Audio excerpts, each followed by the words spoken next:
All right, let's see how long my battery will last. I've been going and doing, third trial runs and everything. Anyways, this is how I do. It's terrible.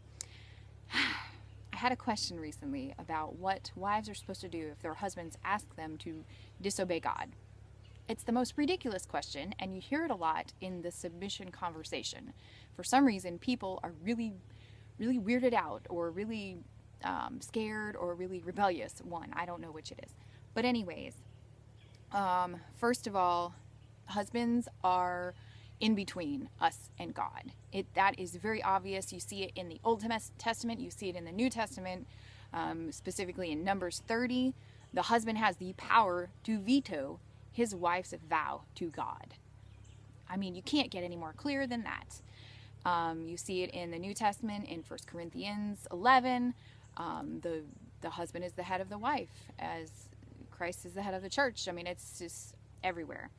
I can go into reference after reference after reference, and I can go into the flip side when God's order is out of whack and the women are in charge. You look at Solomon, you look at Eve, and Adam. It's everywhere. When women think they're in charge, things get really, really, really, really dangerous and messy really quick. But the headship is very clear, the authority is very clear, and no usurping authority. It's a dangerous territory. It's got warnings. Blasphemy is the result. You see that in Titus with the instructions for the aged women to teach the younger women so they can avoid blasphemy. I mean, this is huge, guys. It's huge. And you've got the most, I think, best example of this scenario played out in 1 Peter 3 with the instructions to the wife of the unbelieving husband.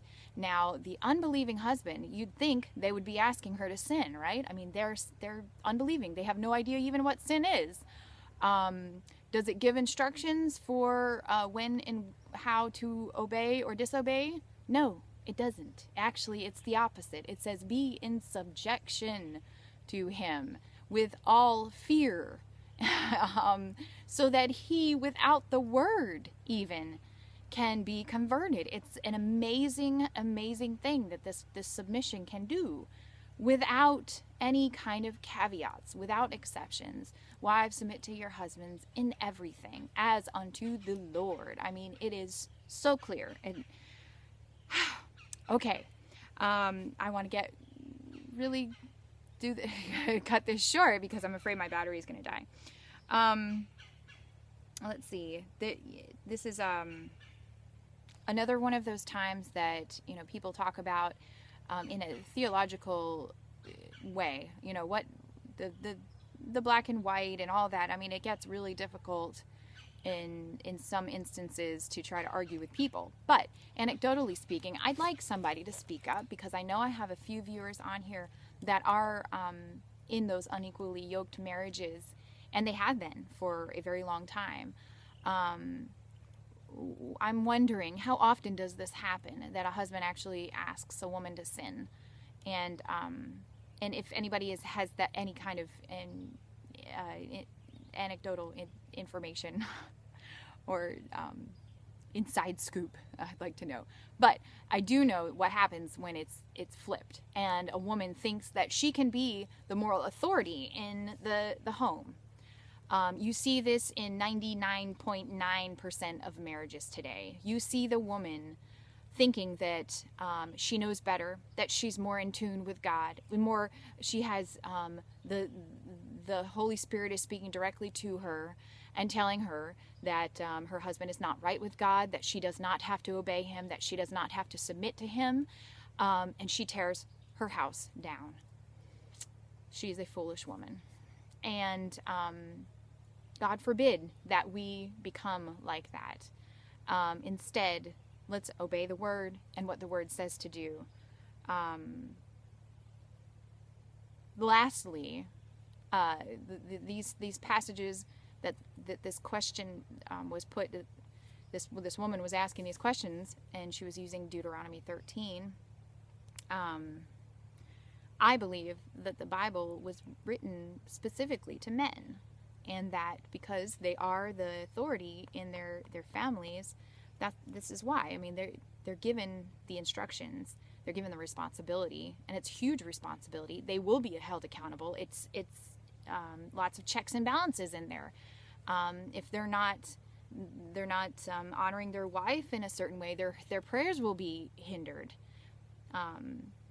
They're going to be held accountable to God for how they lead their families. So it's not up to us. It's not up to us to decide when we are to be submissive or not. God is gonna decide that. God's gonna have a lot to say to these husbands on Judgment Day, but we're not there yet. And what we are responsible for is our submissive spirit, a meek and quiet spirit that is a treasure to God. And yeah, I think that I kind of squeezed it all in as quickly as possible. Again, if anybody has any examples, I would love to hear them. I know tons of examples on the flip side of the coin as far as women usurping authority and I can't submit to him, he's in sin kind of deal. And that's what happens. That's the danger of allowing women that little bit of wiggle room, that little exceptions that I don't see that God allowed in his word. I don't see the exceptions there. I think if he was gonna give us those caveats, he'd make it clear. He's not afraid of being specific about things. He was very specific about a lot of details. When he wants you to know details, he gives you the details in all its crazy glory. And I mean, we see that throughout the Torah. Lots of specific details and lots of silence when it's not his thing. He's not going to speak on it. But anyways, that's my 2 cents. I hope that made sense. I was going really quick and because I don't want my battery to die, and it's lasted this long, and I'm so happy. So anyways, I'll talk to you next time. Bye.